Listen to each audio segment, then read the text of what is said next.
গান্ধী জয়ন্তীৰ এই অসম প্ৰদেশ নিৰ্দেশনাত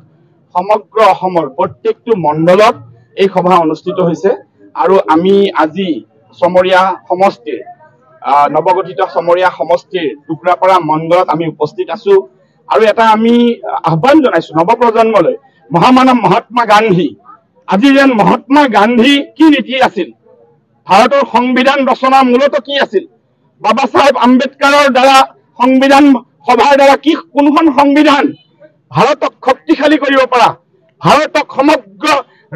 পৃথিৱীৰ বুকুত শক্তিশালী থিয় কৰি ৰাখিব পৰা সংবিধান কাৰ নেতৃত্বত তৈয়াৰ হৈছিল মহামানৱ মহাত্মা গান্ধীৰ চিন্তাধাৰা কি আছিল মহামানৱ মহাত্মা গান্ধীয়ে ভাৰতবৰ্ষক কি এখন ৰাম ৰাজ্যৰ তুলনা কৰিব বিচাৰিছিল মহামানৱ মহাত্মা গান্ধীয়ে জাতি ধৰ্মৰ ঊৰ্ধত এখন শক্তিশালী গণতান্ত্ৰিক গণৰাজ্য স্থাপন কৰি বিশ্বৰ বুকুত খলকনি তুলিবলৈ বিচাৰিছিল ভাৰতত শান্তি প্ৰতিষ্ঠা কৰিবলৈ বিচাৰিছিল সেইজন মহাত্মা গান্ধীৰ আদৰ্শ আজি কিছুমানে পাহৰি যাবলৈ ধৰিছে সেইজন মহাত্মা গান্ধীৰ আদৰ্শৰে অনুপ্ৰাণিত হৈ বাবা চাহেব আম্বেদকাৰৰ যি সংবিধান আছিল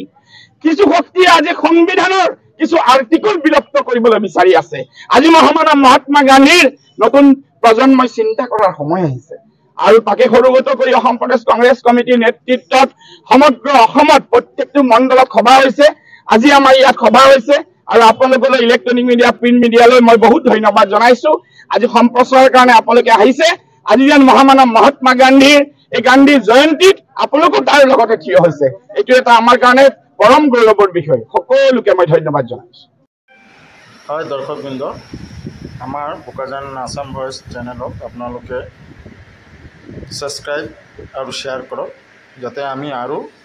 আগলৈ ভাল ভাল খবৰ আনিবলৈ চেষ্টা কৰিব পাৰোঁ।